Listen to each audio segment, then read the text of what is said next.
আপনারা যারা ঠাকুরের নামে এই যে এখানে অবস্থান করছেন, এর আমি মনে করি পরম দয়ালের অশেষ কৃপা ছাড়ে কোথাও যাওয়া যায় না।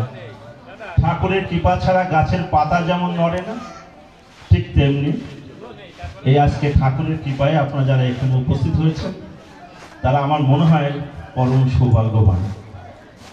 কারণ মানুষের জীবনের যে হৃদয়ের যে টান, এই টানের ভিতরে যদি আপনাকে যদি আনন্দ খুঁজে পেতে হয়, তো সমস্ত কর্মের মাঝে আমি সেই ঠাকুরের প্রাণ, ঠাকুরের সেই মনের কথা, মনের যে বাঁশি যেটা বাজে, সেই বাজা শব্দটা আমি শুনতে পাই। আমি যে বেঁচে আছি সব ঠাকুরের কৃপা। এখন প্রশ্ন অনেক সময় হয় মনে, আমাদের যারা আমরা এখানে আছি অনেকেই বুঝতে পারি না যে আসলে ঠাকুর কে। ঠাকুর কিন্তু সবসময় মনে রাখবেন, যদি আপনি তাকে ডাকার মতো ডাকতে চান, যদি ডাকতে পারেন, ডাকার মতো, আমি কথাটা কিন্তু আবার রিপিট করছি, ডাকার মতো যদি আপনি ডাকতে পারেন, ঠাকুরের কৃতিত্ব, ঠাকুরের অবস্থান, সেই অবস্থানটাকে আপনি অবশ্যই উপলব্ধি করতে পারবেন। ঠাকুরকে দেখা যায় যতটুকু সত্য, ঠাকুরকে উপলব্ধি করা যায় তার থেকে বেশি। দেখা যাওয়াটা যে শুধু বোঝানোর জন্য প্রয়োজন তা কিন্তু নয়। এই জন্য আমাদের চারিপাশে কিন্তু অক্সিজেনে ভরপুর, বাতাসে ভরপুর, কিন্তু আমরা বাতাসকে দেখছি না। কিন্তু 2019 সালে যখন করোনার আবির্ভাব হয়, আপনারা জানেন অনেকেই, অনেক জায়গায় চিত্র ছিল অক্সিজেন পাওয়া যাচ্ছে না, লোকজন অক্সিজেনের অভাবে ছটফট করে মারা যাচ্ছে। যেখানে আমাদের পার্শ্ববর্তী দেশ ভারতে কত লোক মারা গিয়েছে অক্সিজেনের জন্য, যে অক্সিজেনটা কিন্তু ভগবানের দেওয়া, যেটা কিনতে কোনো পয়সা লাগে না। সেই ভগবানের অস্তিত্বটাকে কিন্তু আপনি উপলব্ধি করতে পারছেন। তো ভগবানের উপলব্ধি যদি করতে হয়, তাহলে আশপাশ যে পরিবেশকে উপলব্ধি করতে হয়। আপনারা যারা আছেন, আমি আজকে আমাকে বলা হলো যে আপনি ঠাকুরের নামে কিছু বলুন। আমি জানি এখানে অনেক বক্তা আছেন যারা এত সুন্দর বলেন, যারা সারা জীবন বা তাদের জীবনের অনেকাংশ ঠাকুরকে নিয়েই উপলব্ধি করেন। কিন্তু আমাকে যে পরিচয় দিয়েছে, আমি যে একজন ডাক্তার, আমি উপলব্ধি করি রুগীর মধ্যে ঠাকুরের অস্তিত্ব। তাই আমি কিন্তু আজকে এই যে অনুষ্ঠান আপনারা যারা সুন্দরভাবে বসে উপলব্ধি করতে পারছেন, আমি কিন্তু সেভাবে করতে পারি নাই। তার প্রমাণ দেখবেন, আমি এখানে যখন আমার নামটা ঘোষণা করা হলো, তখন অনেকে বলছে উনি শুনতে পাননি, ওনার নাম আবার বলেন। আমি তখন কিন্তু একটা প্রেসক্রিপশন লিখছিলাম, কেউ ওনারা জানেন না, আমি কেবল লিখছিলাম, এখন শেষ করতে পারিনি, ওকে রেখে এসেছি। তাহলে আমার অস্তিত্বে কিন্তু ঠাকুরের অস্তিত্ব দিয়েই কিন্তু আমি রোগীর কিন্তু একটা প্রেসক্রিপশন করলাম। এটা কার অনুভূতি? এটা অনুভূতি ঠাকুরের অনুভূতি আমার মধ্যে পরিণত হচ্ছে। আমি যদি ডাক্তার না হতাম তাহলে হয়তো লিখতাম না। তাহলে আজকে যারা এখানে ঠাকুরের কাজ করছেন, যারা আমার অনেকে পরিচিত, আমি এখন পবিত্রের পাশে আমি বসেছিলাম কিছুক্ষণ, পবিত্রকে জিজ্ঞাসা করলাম যে এই টাকার সোর্স কি। তো দেখলাম একজন মনের জোর এত বেশি, ও বলল আমার তো সোর্স লাগে না, আমার সোর্স হলো আপনারা। আমি যার কাছে যাব, ঠাকুর বলছে তার কাছে, তোরা মানুষের কাছে যা, টাকা কোনো ফ্যাক্টর না। তো আমাকে একটা যে কাগজ দেখালো, আমি দেখেই অ্যাস্টনিশড, এবং আমাকে বললো আপনি গত বছর 10,000 টাকা দিয়েছিলেন, ওই 10,000 টাকা আমি এবারকার অনুষ্ঠানে আমি জব করে দিয়েছি। আমি অনুষ্ঠান গতবার হয়নি কিন্তু আমি দিয়েছিলাম। কিন্তু আমি এবার ও যখনই আমার 10,000 টাকা দিয়েছে, ঠাকুরই আমার মনে বলে দিয়েছে এ ওদের আরো 10,000 টাকা দিয়ে। আমি কিন্তু এখন 10,000 টাকা দিই, তখন পবিত্র করছে, আমি বললাম না, আমি কিন্তু আপনারটা কিন্তু এবার 10,000 টাকা জমা করে রাখছি আগেই। তাহলে এই 10,000 টাকা কে দিলো? এটা কিন্তু আমি দিইনি, ঠাকুর আমাকে কানে কানে বলে দিল এই অনুষ্ঠানে যে খরচ হয়, সেখানে আমার সামর্থ্য অনুযায়ী আমি আরো 10,000 টাকা দিলাম। তাহলে সেই ক্ষেত্রে কি হলো যে আমি কিন্তু এখানে 20,000 টাকা দিলাম, এটা কিন্তু আমি দিইনি, এটা কিন্তু আমার মন থেকে, ও কিন্তু আমার চাইনি আমার কাছে, আমাকে বলেনি যে তখন আপনি কিছু টাকা দিন, ওকে বললেন, বলতে টাকা যার দেওয়ার দরকার সে দেবে। প্রথম বাণী যেটা বললো, সেটাতে আমি ঠাকুরের উপলব্ধি করতে পারলাম একটাই, যে ঠাকুরকে যদি কেউ মনের প্রাণে যদি বিশ্বাস করে, আজকে কিন্তু শুক্রবার অনেক অনুষ্ঠান আছে। যদি সামাজিক অনুষ্ঠান চিন্তা করি তাহলে বিয়ে আছে, যদি আমরা যদি অন্য অনুষ্ঠান চিন্তা করি পিকনিক আছে, যদি আর অন্য কোনো অনুষ্ঠান চিন্তা করি তাহলে কারোর হয়তো শ্রাদ্ধের অনুষ্ঠান আছে। যে কোনো জায়গায় একটা না একটা অনুষ্ঠান রয়েই গেছে। কিন্তু ঠাকুরের অনুষ্ঠানে আপনাদেরকে উপস্থিত দেখে আমার মনে হলো যে ঠাকুরের এই কথা শোনার জন্য অনেক ভক্ত এসছে, যারা ঠাকুরের অনুভূতি নিয়ে এখানে এসছে। তা আজকে যদি আলোচনা করি, আলোচনার বিষয়বস্তু কিন্তু অনেক হতে পারে, কিন্তু আমার বক্তব্য একটাই, যদি উপলব্ধি করতে চান ঠাকুর আপনার পাশেই আছে, যদি দেখতে চান তাহলে আপনি ধ্যানে যান, ধ্যান করতে করতে কিন্তু ঠাকুরের দর্শন পাওয়া সম্ভব। মন দিয়েই কিন্তু বলে থাকে। এখন এই প্রসঙ্গে যদি আমি বলি, একটা উদাহরণ না দিয়েই পারলাম না, আপনাকে বলতেই হবে, কারণ এটা ঠাকুরের একটা কৃপা। আমি গত পূজার সময় আমি ইন্ডিয়াতে যাচ্ছিলাম। ইন্ডিয়ায় যাওয়ার সময় আমার আত্মীয় স্বজনদের জন্য আমি একদম ল্যাগেজ ভরে, বড় ল্যাগেজ ভরে জামা কাপড়গুলো সব আমার ভিতরে রাখছি, কারণ জানি যে কাস্টম যে উল্টাপাল্টা করলে পারে হয়তো কোনো আটকাই দেবে কোনো কিছু, নতুন জামা কাপড় আছে অনেক। তা আমি ওটা আমার কাছে রাখলাম, বড় ল্যাগেজ সেটা। ওটা আমার বর্ডারে যেয়ে ল্যাগেজটা হারাই গেল। এই যে ল্যাগেজটা হারাই গেল, এটা কিন্তু আমি কিন্তু জানি না যে আমার ল্যাগেজটা হারাই গেছে। আমি ওখান থেকে একটা গাড়ি নিয়ে এসেছিলাম, আমি যে এলাকায় যাবো সেখান থেকে একটা গাড়ি কল করেছিলাম, ওরা আসছিল ওখানে, আমার পরিচিত যে সে পাঠিয়েছিল বর্ডারে। আমার আত্মীয় যারা ছিল আমার সাথে, আমার ছেলে মেয়ে এবং আমার ওয়াইফ, ওরা কিন্তু ওই গাড়িতে উঠেছে। ল্যাগেজ সবগুলো যে শুধুই বড় ল্যাগেজটা নেই, ওরা জানে যে এই ল্যাগেজটা বাবার কাছে আছে। আর আমি তখন আমার বর্ডারে যে কিছু টাকা দরকার, আমি বর্ডারে একটা এক্সচেঞ্জে গিয়ে আমি টাকা ভাঙাতে গিয়েছি। এসে দেখি ওরা গাড়ির মধ্যে বসে আছে। আমি জিজ্ঞাসা করলাম, আমার ওয়াইফকে জিজ্ঞাসা করলাম যে সবকিছু উঠেছে তো? এটা আমার প্রয়োজন, কারণ গার্জেন হিসেবে যা প্রশ্নটা করি আমি। তা বলছে হ্যাঁ সব উঠেছে, তুমি উঠে পড়ো, তাড়াতাড়ি চলে যেতে হবে, চলো উঠে পড়ো। আমি বেশ দিব্যি উঠে পড়লাম। উঠে পড়ে যখন আমি বাড়িতে পৌঁছাই, অর্থাৎ সেখানে যে বাড়িতে পৌঁছানোর পরে যখন আমি কাপড় চেঞ্জ করবো, আমি বলছি আমার লুঙ্গিটা দাও। সে বলছে তোমার ওই ল্যাগেজে আছে। সেই ল্যাগেজটা এখন ল্যাগেজ নাই, ল্যাগেজ নাই। তা বর্ডারেতে ল্যাগেজ হারাই গেছে, সেই ল্যাগেজ পাবো এটা আশা করা ঠিক না। কিন্তু আমার তোর মধ্যে প্রায় 35 থেকে 40 হাজার টাকা ছিল, একটা মোবাইল ছিল থেকে শুরু করে সবকিছু ছিল ভিতরে। মানে আমার পুরো ল্যাগেজটাই আউট। শুধু পাসপোর্টটা আমার হাতে ছিল এই কারণে, কারণ ওটা যখন তখন আইনের লোকের কাছে দেখাতে হতে পারে, তাই পকেটে রেখেছিলাম, তাই পাসপোর্টটা যায়নি আর কি। এবং মজার ঘটনা হলো ওই ল্যাগেজে কোনো ঠিকানা ছিল না। এটা কিন্তু একটা মজা, ঠাকুরের গল্প করছি কিন্তু এটা বাস্তবতার গল্প। কোনো ঠিকানা ছিল না। মনটা খুব খারাপ। অনেক আত্মীয় স্বজন আসছে, ওদেরকে পূজা উপলক্ষে জামা কাপড় এবং তারাও আসছে, বলছে তোর জন্য এটা নিয়ে এসছে, ওর জন্য এটা মুখে বলা হয়ে গেছে, কিন্তু দেওয়া হয়নি। ল্যাগেজ খুলে তো দিব। যাই হোক, ওদের কাছে ক্ষমাই চাওয়া লাগলো যে আসলে ল্যাগেজটা মিসিং। ইভেন আমার লুঙ্গি মিসিং। এই লুঙ্গি মিসিং হওয়াতে যাতে মুখে রক্ষা, যে আমার লুঙ্গি নাই, আমার জামা নাই, আমার গেঞ্জি নাই, আমার সব কিছু নাই, কিচ্ছু নাই সবার ভিতরে।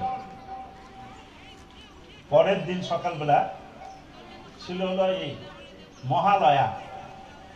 আমি মহালয়ার জীবনে কখনো যে তর্পণ করে, মহালয়ার তর্পণ আপনারা শুনেছেন, করেছেন কিনা আমি জানি না। সেটা আমি কোনোদিন করি নাই। গঙ্গায় যে তর্পণ করতে হয়, 14 পুরুষের নামে জল দিতে হয়। তো যাই হোক, আমি ওই দিন বৃষ্টি ছিল, মহালয়ার দিনকে আমি বৃষ্টিতে ওইখানে গেলাম, গঙ্গার ধারে গিয়ে ব্রাহ্মণকে দিয়ে তর্পণ করালাম 14 পুরুষের নামে। আমি জল দিলাম, তুলসী এবং তিল এবং জল, গঙ্গা জল, এই কটা জিনিস দান করলাম। দান করে এসে আমি বাড়িতে শুদ্ধ কাপড়ে তো যাইনি, গেছি ওখানে স্নান করে শুদ্ধ কাপড় পরে আমি তো তর্পণ দিলাম। এবং তর্পণ দেওয়ার পরে খুব মজা পেলাম যে আমি 14 পুরুষের নামে তর্পণ করতে পারলাম। এটা মজা আছে, খুব মজা। যারা ধর্ম করে তারা আসলে বুঝবে না এ তর্পণ কি আর এমন কিছু, যে মনে করে একটা মন্ত্র, তা না। গঙ্গার জলে যখন তর্পণ করলাম, করে আমি বাসায় যখন আসছি তখন বাজে 9টা। যেহেতু না খেয়ে গিয়েছিলাম, বাড়ি এসে খেতে খেতে আমার ওটা বেজে গেল 11টা। জাস্ট 2খানা লুচি এবং ওইখানকার যে খাবারটা সেটা খেলাম। খাওয়ার পর ঠিক তার 1 ঘন্টা পরে আমার একটা টেলিফোন আসলো। এখন কিন্তু এইখানেই কিন্তু মাহাত্ম্য, এই কথার মাহাত্ম্যটা কিন্তু বলছি কেন, আমার কিন্তু কোনো ঠিকানা নাই, কিন্তু টেলিফোন একটা এসছে। টেলিফোনটাই বলা আছে আপনি কি ইন্ডিয়াতে না বাংলাদেশে।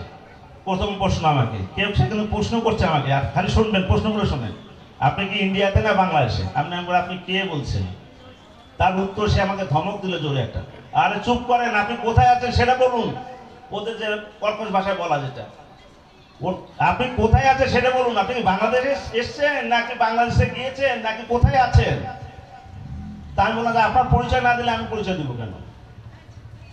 বলে আপনি তো কথাটা খুব পেঁচাচ্ছেন মনে হচ্ছে, আমাকে বলছে। আমি বললাম না, পেঁচাচ্ছি না। তাকাই দেখি যে মোবাইল ফোনটা, আমার মোবাইল ফোনে এসছে, দেখছি আমার ওয়াইফের ছবি। আমার ওয়াইফের নাম কৃষ্ণা রায়, এখানে আসার কথা ছিল, ওটা চেনেন হয়তো অনেকে, মানে বক্তৃতা দেয় মাঝে মাঝে। তো তার ছবিটা দেখলাম ওই মোবাইল থেকে এসছে। এটা কিন্তু অঙ্ক করবেন কিন্তু আপনারা, আমি আপনাদের কাছে প্রশ্ন ছুড়ে যাচ্ছি কিন্তু। তো যখন ওই ছবিটা দেখছি কিন্তু ভাবছি যে আমার ওয়াইফের মোবাইল ফোনটা তো আমার বিছানার পর রয়েছে, আমি দেখছি যে মোবাইল ফোনটা আমার ওয়াইফের মোবাইল, বাট এটা খেয়াল নেই যে ওইখানে যে একটা মোবাইলটা এসছে, এই মোবাইলটা কোথা থেকে এসছে। আমি আসে কাছে দেখি যে আমার ওয়াইফের হাতে মোবাইল নেই, মোবাইলটা বিছানার পর, কিন্তু ছবি দেখছি আমার ওয়াইফের। যে লোকটা টেলিফোন করছে আমার ওয়াইফের টেলিফোন, মানে মোবাইলে ইচ্ছা, কারণ আমার ওয়াইফের মোবাইল থেকে মোবাইল আসছে, মোবাইলটা খাটের উপরে, আমার কোনো মোবাইল নাই, ওইখানে আমার যে ল্যাগেজ হারিয়েছে ওটাও মাথামতি নাই। তাহলে আপনি বলুন তো কে বলছেন? তার একই কথা আপনাকে কোনো উত্তর দিব না। আপনার কাছে ওয়াইফ আছে? আপনার ওয়াইফ আছে কিনা সেটা বলুন। তখন আছে, আপনি বলেন ওনাকে দিন। আমি আমার ওয়াইফকে বোঝার আগে আমার কে কে কি বলছে আর আমি নিজেই চিনতে পারছি না। আর একটা কথা বলি এখানে, আমার না বলার কারণ নাই। আমার ভয়ের কারণটা হলো যেহেতু বর্ডার ক্রস করেছি, যেহেতু আমি বাংলাদেশি, যেহেতু ইন্ডিয়ান, ওই সময় মোটামুটি একটু উলট পালট একটু চিন্তা ভাবনা, আমার ভয় হচ্ছে যে কোথাও কোনো কিছু ঘটছে কিনা, মোবাইলে কোনো কিছু ঘটছে কিনা, অত পাসপোর্টে কোনো কিছু ঘটনা ঘটছে কিনা। আজকাল অনলাইনে আমি কিছুই বুঝতে পারছি না। তারপর আমার ওয়াইফকে দিলে উনি তখন কথা বলছে আপনাকে কিছু হারানো গিয়েছে প্রশ্ন, এইবার আমার সম্মুখ হলো, ওরা আমাদের ব্যাগ হারা গিয়েছে। আমি সঙ্গে আমার ওয়াইফের কাছ থেকে আমার ওই মোবাইলটা নিলাম, নিয়ে বললাম যে ভাই বলুন তো, হ্যাঁ আমার হারানো গিয়েছে। বলে কোথায় হারাইছে, কি হারাইছে? তা আমি বললাম আমার বড় একটা ল্যাগেজ হারাইছে। তো ল্যাগেজটা কোথায় রেখেছিলেন কোথায়? আমি বললাম যে আমি বর্ডার পার হয়ে আসার সময় আমি যখন গাড়ি নিয়ে আসি এই সময় একটা বাস স্ট্যান্ডে রেখে এসেছি। কেমন ব্যাগটা কেমন আমাকে প্রশ্ন করছে, কিন্তু সে অনেকগুলো প্রশ্ন করছে। তারপরে যে প্রশ্ন ওই লোকটা ছেলেটা একটু টাইপের, মানে কি বলবো, এটা বেয়াদব টাইপের ছেলে। সে বলছে আপনি এতক্ষণ বললেন আপনি কিছুই জানেন না, আপনি কোথায় বাংলাদেশে না ইন্ডিয়া, কিছুই বললেন না, আপনি এখন থেকে পটপট করে কথা বলছেন, মানে কেমন স্টুপিড মার্কের কথা, যেটা আমার কাছে খুব কষ্ট লাগছে। কারণ আমরা তো ওই সারা জীবনের অফিসারগিরি করে এসে হঠাৎ করে লুজটক তো শুনতে চাই না। তা আমি বললাম যে আমার তো এটা মনে হয়নি যে আমারটা লেগেছে। আপনি লেগেছে, আপনি ডায়েরি করেছেন কিনা? না, তাহলে আপনার এত টাকা জিনিস হারিয়ে গেল, আপনি ডায়েরি করলেন না কেন? এ প্রশ্ন করছে, খালি আমাকে কথা বলতে দিচ্ছে না, পড়ছে। আর আমি কিন্তু সত্যি কথা, আমার তখন গা ঘামছে, কারণ এই পুলিশের লোক হবে, আর ইন্ডিয়ান পুলিশ মানে খুব হচ্চক টাইপের, এরা সহজে যাদের ধরে তাদের ওই মোটামুটি একটু শিকড় ওঠে। তা আমি চিন্তা করলাম ঝামেলায় পড়ি কিনা। তা আমি এই জন্য আমার তথ্যগুলো দিতে চুপ করে দিয়েছি। ঠিক এমন সময় ওই লোকটা বলে যদি আপনার ল্যাগেজ হারিয়ে থাকে তাহলে আপনি অবশ্যই আজকে বিকাল 5টার মধ্যে আমাদের এখানে দেখা করবেন, এবং অর্ডার ছিল। আমি বললাম যে আজকে তো যেতে পারবো না, আমি তো প্রায় কলকাতার কাছাকাছি, বনগা থেকে যেতে অনেক সময় লাগবে আপনার তো, কারণ আপনি একদম 5টার মধ্যে পৌঁছাবেন, কিভাবে পৌঁছাবেন আমি জানি না। এবার মনের মধ্যে ভয় হলো যে কোনো ট্যাপে পড়ি কিনা, যে আটকা পড়ে যায় গেলে আমাকে আটকায় দিয়ে পরে প্রচুর টাকা নিয়ে, এইটা একটা ভয় ছিল। তো দেখ ঠাকুরের নামে, যেটা আমার মাহাত্ম্যর কথা বলছি, ঠাকুরের নামে বেরোলাম, বন্দে পুরুষোত্তম। তো আসলে ঠাকুরের নামে যখন বেরোলাম তখন বাজে হলো বেলা 3টা, কিছুই খেতে পারছে না, গা কাঁপছে। আমি পাশে আমার যে আত্মীয় ছিল তাকে বললাম বর্ডার থেকে এরকম একটা, বর্ডারটাকে বলে না, বলে এরকম একটা খবর এসছে, বনগা যেতে হবে আমাকে, তা আমি কি আমার একা যাওয়া ঠিক হবে কিনা? আমার কথা তো ওরা চিন্তা না, যা দোকানে লেগে গেছে, যাক যাক, তোমার একটু যাওয়ার দোকান, মানে সবারই কথা এটা। তা আমি না, ঠাকুরের নামে যখন ডিসিশন নিয়েছি নিব। একটা ট্যাক্সি ভাড়া করলাম, ট্যাক্সি ভাড়া করে আমার যে আত্মীয় দুজন ছিল, ওই দুটো ইয়াং ছেলে, কিন্তু পুজো উপলক্ষে ওরা একটু ফ্রি ছিল, ওদের দুজনকে নিয়ে গেলাম। প্ল্যান করলাম এইটাই যে আমি যখন ওদের কাছে পৌঁছাবো একজন থাকবে আমার সাথে, আর একজন পথে নেমে যাবে, আমি ফলো করবে আমি কোথায় কোথায় যাচ্ছি, এবং যদি দেখে যে কোনো উল্টা পাল্টা সঙ্গে সঙ্গে পুলিশকে ইনফর্ম করবে। এটা প্ল্যান। আচ্ছা, মাঝখানে একটু ইন্ট্রোডিউস করি যে আমাদের এরা কুন্ডু ছিল, শিকদার ছিল, রবীন শিকদার, মনে করেন ওখানেও একটা রিং করি, উনি তখন বাসায় উনি চলে গেছেন, নাই ওইখান দোকানে নাই, ওখানেও একটা ইনফর্ম করলাম যে তখন তো ওনার নলেজে থাকুক। যখন আমি নামি তখন বাজে 5:30। আমি ঠিক ওখানে নেমে আমি টেলিফোনটা করলে বা দেখি একটা কালো মতন একটা ছেলে, দাড়ি মুখে একটা ছেলে, দেখে মোবাইল বাজছে। তা আমি আস্তে তোর কাছে গেলাম, গেলে বলে আপনি কি আসছেন? আমি বলে হ্যাঁ। বলে আসুন। এবং যে জায়গাটা নিয়ে গেল ঠিক ততটুকু পথ আমার পরাণে জল ছিল কিনা আমি জানি, মানে সে আমাকে সন্ধ্যা লেগে গেছে। তো সন্ধ্যা লাগছে লাগছে আর আমাকে নিয়ে নিয়ে একটা ঠিক গলির মধ্যে চিপার মধ্যে ছোট্ট একটা চিপা, যেমন রিক্সা ঢোকে না এরকম চিপার গলির মধ্যে নিয়ে যায়, হঠাৎ করে ছোট্ট একটা কুপি ঘরের মধ্যে আমার ঢোকায়। আমার সাথে আমি জানি আমার পিছনে একটা লোককে ফলো করছে, কোথায় ঢুকলাম আমি, এইটা আমার ভরসা। আর সাথে যে ছেলেটা নিছি আমার ভাগ্নে, ওখানে নিয়ে আমাকে লোক এখানে বসুন, 15-20 মিনিট বসে আছে, কোনো কথা হচ্ছে না। তো আমি চিন্তা করলাম এটা গ্রুপ আসতে পারে। তো আমি তাকিয়ে দেখছি যে এটা একটা কোনো মানি এক্সচেঞ্জের একটা রুম, ওইটাকে জাস্ট টুকায় টুকায় কোনো আলামতটা দেখার জন্য চেষ্টা করলাম, আর ঠাকুরের নাম স্মরণ করছি। তা আমি বললাম যে কি আপনারা নিয়ে আসলেন, তা কিছু কথা বলছেন না, কারণ আমি নিজে উপযোগী বললাম, দারুণ, আমি আপনাকে বসিয়ে রাখছি, একটু চা খাবেন? আমি না, চা খাবেন, আপনাদের কোনো কথা বলা থেকে বলা শুরু করেন। তাহলে আমি বলছি আমি থানা থেকে লোক আসছি, আর আমি এর মধ্যে আমার পকেটে পাসপোর্টটা নিয়েছি, আমার ওয়াইফেরটাও নিয়েছি, কারণ জানি ও যেহেতু ওয়াইফের সাথে কথা বলছে একটা প্রমাণ চাইতে পারে। তাই আমি ওই পাসপোর্টটা রেখে বসে আছি, ওর সাথে বসে থাকতে থাকতে একটা দেখলাম একটা ফ্রি একজন শার্ট গায়ে দিয়েছে, একটা চটি স্যান্ডেল পরেছে, একটা লোক লম্বা করে আসলো, আসে দেখলাম সে বসলো, ওরা করলো স্যার বসুন বসুন। আমার পাশে রেখে আমাকে দেখে বলছেন আপনি কোত্থেকে এসছেন, আমাকে প্রশ্ন কোত্থেকে এসছেন। আমি বললাম যে আমি বাংলাদেশ থেকে এসেছি। আপনি কবে ঢুকেছেন, কিভাবে ঢুকেছেন, পাসপোর্ট আছে? মানে সে হলো ওই ধরনের লাইনে কথা বলছে। কিন্তু আমার কাছে কেন মনে হলো যে ওই লোকটা যত আমার সাথে কথা বলছে, আমি মনে হচ্ছে যে ওর নোংরা রূপটা দেখার চেষ্টা করছি যে কি করতে পারে। কিন্তু ভিতরে ভিতরে একটাই আছে যে আমি বলছি যে কোনো পুলিশকে ইনফর্ম করতে, এটা তো আমার লোক আছে। তো যাই হোক আমি বললাম যে আপনি কি করেন, বলে আমি পুলিশের চাকরি করি। আমি বললাম আপনি কথা বলুন, আমি একদম ফরেনার, আপনি আমার সাথে কথা বলুন, সেইভাবে ট্রিট করে কথা বলুন। আপনার সামনে যে বসে আছে এ কোনো চোরাচালের কারণ লোক না, আপনার সামনে যে বসে আছে সে বাংলাদেশের একজন অফিসার। এবার সেই লোকটা চুপ করলো, চুপ করে বললো যে আপনার কি হারিয়েছে, আমাকে কি, ওরা ওই প্রশ্ন দিকে যাচ্ছে না। তাই বললাম আমার একটা ল্যাগেজ হারিয়েছে, ল্যাগেজের মধ্যে অনেক কিছু আছে। কি কি আছে?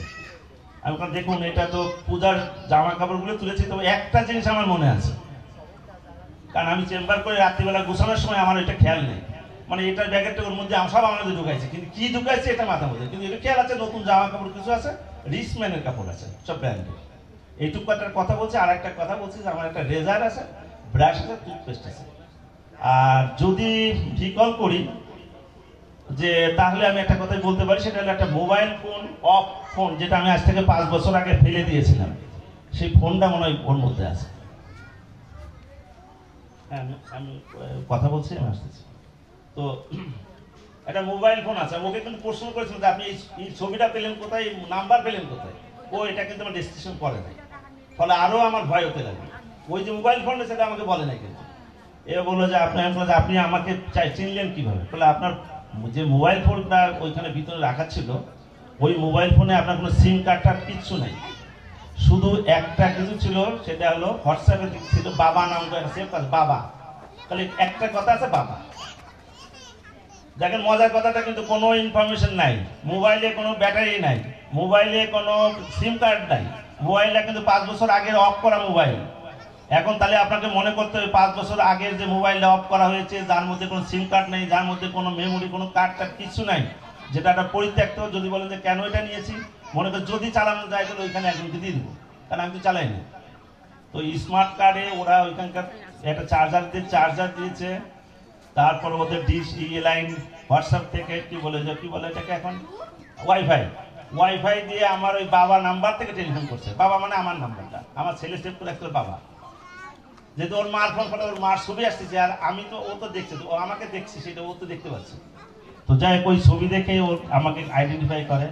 আর আমি বলেছি যে আমার একটা রেজার আছে ওর ভিতরে, আর একটা টুথপেস্ট, একটা ব্রাশ আছে, আর আমার পরার যে দুটো লুঙ্গি আছে, এই আমার মনে আছে, আর বাকিটা হয়তো কিছু নতুন জামা কাপড় আছে, রিসম্যান, যদি রিসম্যান হয় তাহলে সেটা আমার সামনে কিন্তু খুললো। ও কালার কেমন, মানে ল্যাগেজ তো মাঝে মাঝে ব্যবহার করি, তো কালার অত কে মনে রাখে, তার মনে আছে এই চকলেট কালার এরকম একটা বলছি। তারপরে দেখেন আবার চিন্তা করুন, তার হ্যাঁ মনে করছে এটা জলপাই কালার। এবার জলপাই কালার ব্যাগটা সামনে নিয়ে আসলো, সামনে নিয়ে আসার আমি কিন্তু মনে করছি আমি কিন্তু আর ল্যাগেজের দিক তাকাচ্ছি না, কি তাকাচ্ছি যে আমি এখান থেকে ফিরে যেতে পারবো কিনা, এইটাই হলো ভয়। এবং এই যে মানুষ ভয় পেলে, বিপদের ফলে ঠাকুরের নাম স্মরণ করে, সেটা দিয়ে বলছে জ্বলন্ত উদাহরণের কথা বলছি। তো যখন আমি এখানে বললাম যে এটা আছে, ওরা আমার তখন ল্যাগেজটা সামনে নিয়ে আসলো, আমি আমার সামনে খুলে যখন দেখে আমি তখন সব দেখলাম যে আমি দেখেন খোলেন, দেখানোর মধ্যে আছে না কেন, রেজার আছে, দেখা রেজার আছে, তাহলে আমি একটা প্রমাণ। 2 নম্বর প্রমাণ করলাম, দেখেন আমার লুঙ্গি দুখানা আছে, দেখে 2খান লুঙ্গি আছে, ব্যবহার করা লুঙ্গি। আমি বলছি দেখেন এটা আছে। তো তখন এটা করলাম, বাকিটা প্রশ্ন করলো না, আটকায় দিয়ে কেন বসুন, পরের কথা হলে বসুন। কেন বলবো? এর মধ্যে কিন্তু মোবাইলটা আমি ওর কাছ থেকে হাত থেকে নিয়ে নিয়েছি। ওর মধ্যে বলছে আপনার মোবাইলের দাম নিয়ার অ্যাবাউট 20,000 টাকার একটা মোবাইল ফোন আছে এখানে। আমি কিনেছিলাম আসলে সিঙ্গাপুর থেকে 30,000 টাকা দিয়ে। তা যেহেতু করে 20,000 টাকা, ল্যাগেজে এতগুলো মাল আছে, ল্যাগেজটার দাম 5,000 টাকা। ওরা নিজেরা ক্যালকুলেশন করে 55,000 টাকা আমার নিজেরা ক্যালকুলেশন করতেছে। তা আপনি এত টাকার মাল নিয়ে যাবেন, আমাকে কিছু দিয়ে যাবেন না? প্রশ্ন হলো লাস্ট, তাহলে কত দিতে হবে? তা আমি ঠিক আছে, আমার সাথে ব্যাগের মধ্যে 500 টাকা দিয়ে দেন মিষ্টি খাওয়ার জন্য। তখন ও ল্যাগেজ আর ছাড়ছে না, তাহলে 1,000 টাকা দিয়ে দেন, ছাড়ছে না, মিনিমাম 10,000 টাকা দিবেন। তখন আমি আমার সম্মুখ হলো যে আমি কেন ওর কাছে মাথা নত করলাম। আমি বললাম আপনি ব্যাগটা রেখে দেন, এই ব্যাগের মাল আমি নিব না, আপনি কিন্তু আমাকে ডেকে নিয়ে এসেছেন, আমার খালি দেন গাড়ি ভাড়াটা দেন। আমি যে গাড়ি ভাড়াটা আপনার কথা মতো এসেছি 3500 টাকা, 3500 টাকা দেন। আপনি আমাকে ডেকে নিয়ে যদি আপনি এর টাকার থেকে যদি আপনি টাকা নেন, তাহলে আপনি কিসের মানবতা দেখালেন? এইবার করে না, তাহলে এক কাজ করেন, আমি মালটা থানায় দিয়েছি, আপনি থানার থেকে নিয়ে যান। আমি বললাম আপনি থানায় দেন না বাড়ি নিয়ে যান, আমার দরকার নাই। আমি তখন বেরিয়ে এসছি, আমি কিন্তু বেরিয়ে এসছি ওই মোবাইলটা নিয়ে। এবার ও বলছে যে মোবাইল নিয়েছে, মোবাইলটা দিয়ে যান। আমি বললাম মোবাইলটা আমার মোবাইল, তোমার মোবাইল না, কারণ তো আমার পকেট, এখন তো নিতে পারবে না। তা আমি ওটা নিয়ে বেরিয়ে এসছি। বেরিয়ে মানে কি প্রায় আমি মেন রাস্তা, ওদের সেই ইসির থেকে আসে, আমি বেনাপোলের মেন রাস্তা করে এসেছি। কিছুক্ষণ পরে আমার ওই ভাগ্নি টেলিফোন করছে যে মামা ওরা 2,000 টাকা চাচ্ছে। তা আমি কোনো 2,000 টাকা যখন চাচ্ছে, তার লাইনে আসছে, তাহলে আর 500 টাকা বাড়ায় 1500 টাকা আছে, 1500 টাকা দিয়ে বলে এই আমার কাছে আছে, আর মামা আপনাদের কাছে মাল নেবে না, আপনার এইটাই রাখেন। যাই 1500 টাকা দিয়ে নিলাম। এখন আমার প্রশ্ন হলো, এখানে যে গল্পটা করলাম, গল্পটা বাস্তব গল্প। প্রশ্ন হলো কেনই বা এখানে মোবাইল ফোনটা যাবে? মোবাইল ফোন অফ থাকা সত্ত্বেও কেন সে একটা নাম্বার পাবে? যে মোবাইল 5 বছর আগে পড়ে আছে, সে কেনই বা হঠাৎ চালু হবে? আর আমার এত টাকার জিনিস পড়ে থাকলো, 2 দিন পরে আমি যে যখন মালটা কালেকশন করতে গেলাম, সেখানে আমার হাতে বা কেন আসবে? এটা একটা প্রশ্ন। প্রশ্ন একটাই, সেটা হলো এই, যদি আপনি সৎ মনে সৎভাবে কোনো কাউকে যদি আপনি ডাকেন, সে আপনার ওখানে দেখা দেবে। এটা হলো আমার বাস্তবতা। তাই বলছি যে ঠাকুরের অস্তিত্বই যদি বুঝতে হয়, ঠাকুরের পথেই যদি চলতে হয়, তাকে উপলব্ধি করতে হবে, দেখতে হবে না।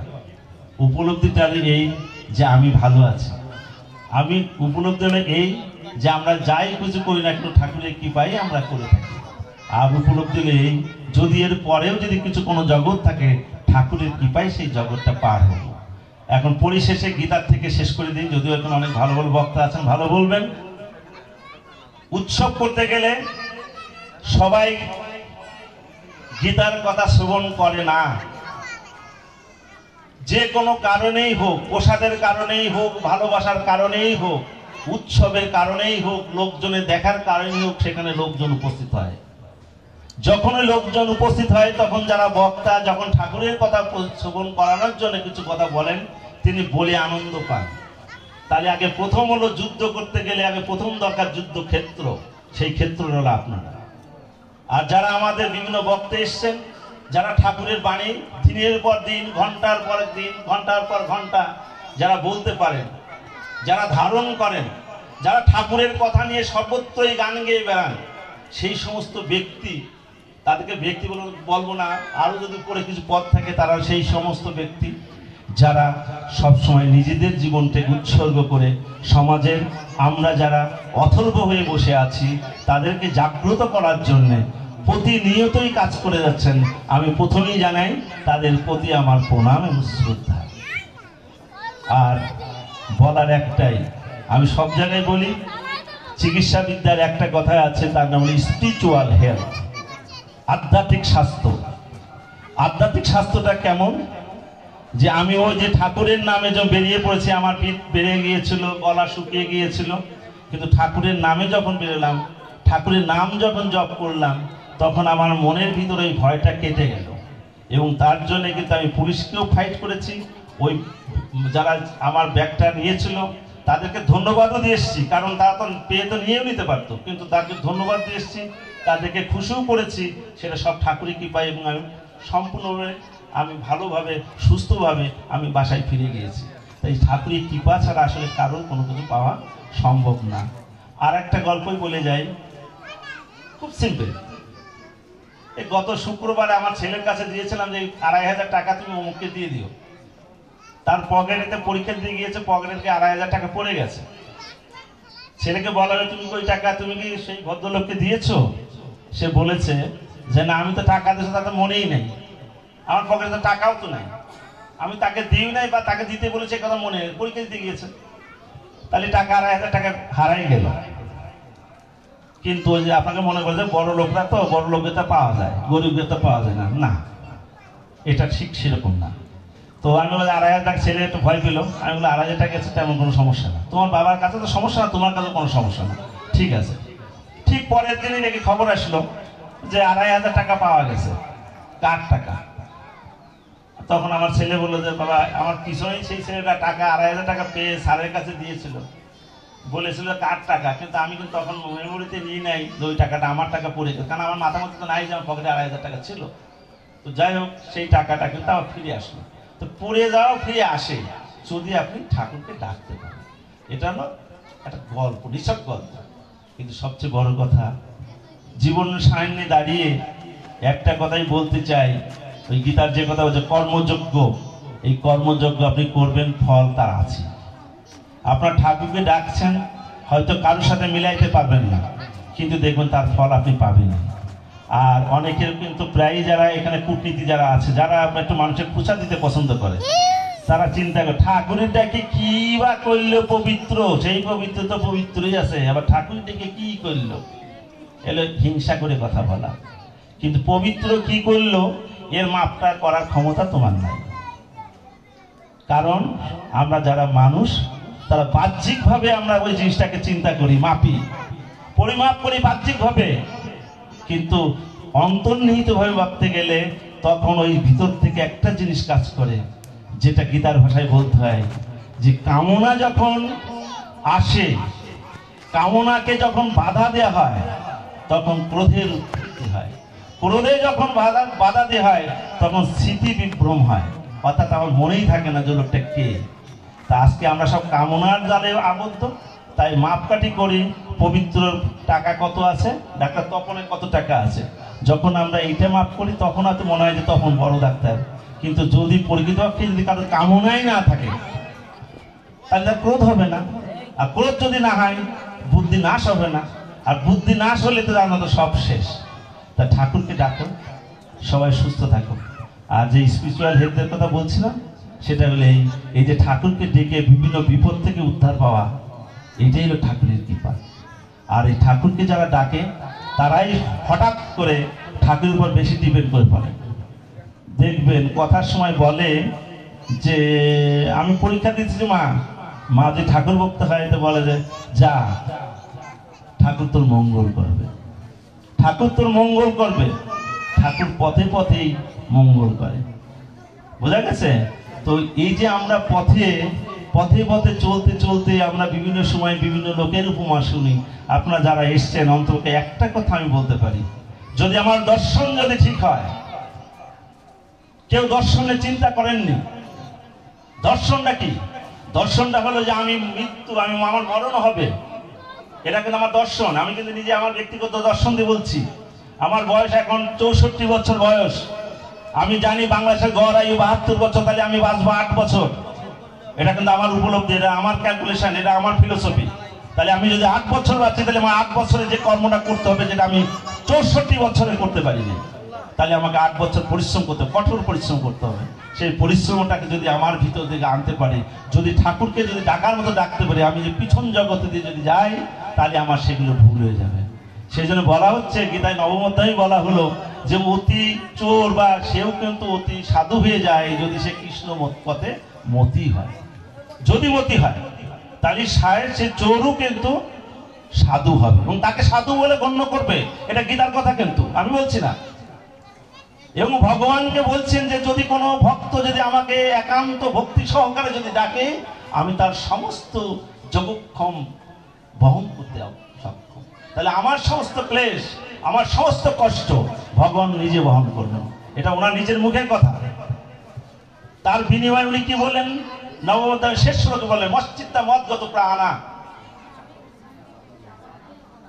তাহলে আমার প্রতি তোমাকে আনুগত্য স্বীকার করতে হবে। তাই ঠাকুরের প্রতি তুমি যদি আনুগত্য স্বীকার না করো, তো কেন তিনি তোমার যোগক্ষম বহন করবেন? কেন করবেন? তিনি করবেন না। তাহলে করতে গেলে ঠাকুরকে ডাকতে হবে অতি ভক্তি সহকারে। আজকে আমার প্রাণ প্রিয় দেবতা ঠাকুর অনুকূল চন্দ্র অনেক অনেক কিছু দিয়ে গেছেন। আজকে যে দেশের যে ক্রাইসিস, এই ক্রাইসিস যদি সত্যিকার অর্থে যদি জাগ্রত হয়ে মুক্তি পেতে হয়, তাই ঠাকুরের যে বাণী সম্মিলিত যে সমাজ উনি গঠন করেছিলেন, সেই অনুকূলাপ্ত সেই অব্দের সমস্ত বাণীকে যদি প্রস্ফুটিত করানো যায় এই মুহূর্তে, এই সমাজের সমস্ত কলুষতা দূর হয়ে যাবে। জাগো, জাগ্রত করো, তোমার ভিতরের যে আত্মা আছে, পরমাত্মার যে অংশ রূপ, সেই রূপকে তুমি জাগ্রত করো। যদি জাগ্রত করতে পারো, দেখবে তোমার পাশ, তোমার চারপাশ, তোমার সমাজ, তোমার দেশ, পৃথিবী, সমস্ত জায়গায় তুমি একটা শান্তি পত্রিকা বা আলোক রশ্মি তুমি ছড়িয়ে দিতে পারবে। যদি পারো, সেই দায়িত্ব শুধুমাত্র ওই সভাপতি ঋত্বিকরা দিবে, সেই দায়িত্ব শুধুমাত্র আমাদের যারা ভালো বক্তা তারাই দিবে তা নয়। একজন আক্ষেপ করে আজকে বললেন যে অনুষ্ঠান, আজকে তো এত বড় একটা অনুষ্ঠান হবে, যে আসে আমাকে জিজ্ঞাসা করছে এখানে গ্লাস নাই কেন, কিন্তু আমার প্রশ্ন ওনাকে বলি যে আপনি গ্লাস আনেন নাই কেন, বলতে চাইছিলাম কিন্তু বলতে পারলাম না, কারণ দায়িত্ব যেহেতু আমার উপর, সে জানে যে দায়িত্ব যখন পবিত্রের উপর, তাহলে পবিত্রই করবে সব। না, এরকম সমাজ চাই না। আমরা চাই সেই সমাজ, যে সমাজে প্রত্যেকেই দায়িত্ববান হয়ে উঠুক, সবাই ঠাকুরের পথে চলুক, সবাই সবিধিরত্বিক হয়ে যাক।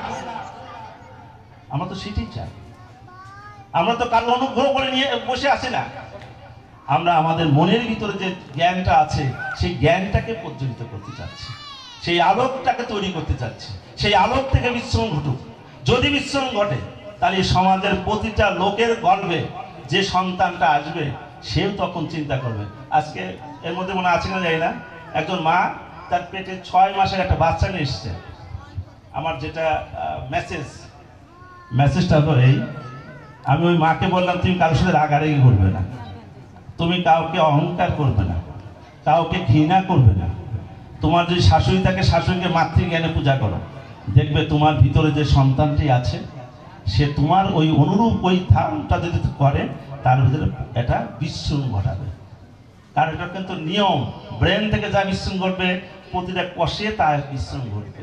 তাহলে মাতৃগর্ভে যখন সন্তান থাকে, মার চিন্তা থেকে কিন্তু সেইটা বিস্মরণ ঘটে মাতৃগর্ভে যায়। তাহলে আমার বলা আছে গ্রাম বাংলাটা কথা, যেমন মা তার তেমন সা। অনেকে বলে তার তেমন সন্তান, না মিলল না তো, মার সাথে সা মেলে। সা মানে মেয়ে হতে পারে, ছেলে হতে পারে। তাহলে আমার মা যদি ভালো হয়, তাই ঠাকুর সবসময় বলে গেছেন যে যদি মাতৃকুলে যাবে, আমাদের মাতৃ সম্মেলন করা হয়, মা যেমন তার তেমন। এরকম হাজার হাজার মহাভারতের গল্প আছে, অনেক কিছু আছে। তো পরিশেষেই আমরা সেই মহাভারতের একটা গল্প শেষ দিয়ে যাই। অভিমন্যু যুদ্ধ করতে গেলেন, যুদ্ধ করলেন, ভালোভাবে করলেন, কিন্তু ফেরার সময় ফিরতে পারলেন না। তার কারণ, মাতৃগর্ভে থাকাকালীন সময় অর্জুন যখন তার প্রিয়তমাকে বলছিলেন যুদ্ধের কাহিনী বা গল্পটা, তখন এই গল্পটার প্রথম অধ্যায়টা উনি শুনতে শুনতে মা ঘুমিয়ে পড়েছিলেন। মা ঘুমিয়ে পড়া মানে কি? অবচেতন মন হয়ে গেল, তার আর সেন্স থাকলো না, সে অজ্ঞান হয়ে গেল, সে পরের গল্প আর শোনে নাই। যার জন্য অভিমন্যু পরের গল্পটা শুনতে পায় না, কারণ মা ঘুমাই পড়ছে, বাচ্চা ঘুমাই গেল। এটা কিন্তু একদম বিশেষ কথা, মহাভারতের কথা। তাহলে এটা যারা উপমা দেয়, আমার থেকে যারা ভালো বলেন তারা ভালো বলতে পারবেন। কিন্তু আমার মনে যেটা আমি পড়ে যেটা পেয়েছি, সেক্ষেত্রে মা যদি অবচেতন হয়, মা যদি কুমা হয়, বাচ্চাও কুমা হয়। অতএব আপনারা যারা এখানে এখন মা হন নাই, আর যারা মা এখন গর্ভবতী আছেন, আর যারা মা তো হয়ে গেছেন, তাকে কাজ হলো শিশুকে ধর্মের পথে নিয়ে আসা। আর যারা মা হন নেই, তারা যখন গর্ভবতী হবেন, অন্তত মিনিমাম 6 মাসের থেকে গর্ভে যখন 6 মাসে বাচ্চার যখন মুভমেন্ট শুরু হয়ে যায়, তখন অন্তত আচরণের জন্য ঠাকুরমতি হয়, সমাজের যেটা উন্নতি হয় সেই মুখী হয়। আর যারা এখনো বিবাহ করেন নাই, যত্রতত্র যে কোনো ছেলের গলায় মালা দিবেন না, যত্রতত্র যে কোনো কারণে কোনো মালা দিবেন না। ভালোবাসা এত খারাপ জিনিস যে ওটা যখন তখন জল আর বরফ আর পাহাড় কিছুই মানে না। অন্ধকারে সাপে কাটা বা বাঘে খাওয়ার কথা মনে পড়ে না। অতএব যখনই আপনি কোনো সিলেকশন করতে যাবেন, কোনো ছেলের প্রেমে পড়তে যাবেন, অথবা কোনো ছোট ভাই যারা আছো তারা যদি কোনো প্রেমই করতে চাও, ঠাকুরের পথ যদি ধরো, দেখে শুনে স্বভাব দেখে তার প্রতি দুর্বল হয়েও। উল্টাপাল্টা দুর্বল হলে তোমাদের যে সন্তান যারা আসবে উল্টাপাল্টা হওয়ার সম্ভাবনা আছে। কিন্তু যদি বলেন যারা করে ফেলছে তাকে দিবে ঠিকই, এইটা একটা কিন্তু প্রশ্ন, তাকে ট্রিটমেন্ট কি দেবেন স্যার? বলে উত্তর একটাই আছে, যে ধর্মের সাথে যতটুকু থাকে, কর্মের সাথে যতটুকু থাকে, পরিবেশের সাথেও ততটুকু খানিক জায়গা আছে। সেই পরিবেশকে ভালো করুন, সংসারে মন্দির তৈরি করুন, সংসারে সন্তান সন্ততিকে ধর্মের কথা বলুন, ঠাকুরের বাণীর কথা বলুন, ভাগবতের কথা বলুন, গীতার কথা বলুন। আপনি দেখবেন আপনার সন্তানের মধ্যে ওই ভাবাপন্ন যখন হবে, সে সিলেকশন করে নেবে কোনটা বেটার, কোনটা শ্রেষ্ঠ, কোনটা খারাপ। যদি করতে পারে তাহলে সমাজ সবাই আজকে ঠাকুরের বাণী সব জায়গায় যেমন এক্সপেক্ট করছে, সবাই যেমন ছাড়িয়ে ছাড়িয়ে দিচ্ছে, নিজেদের মধ্যে কোনো বিভেদ করার প্রয়োজন নেই।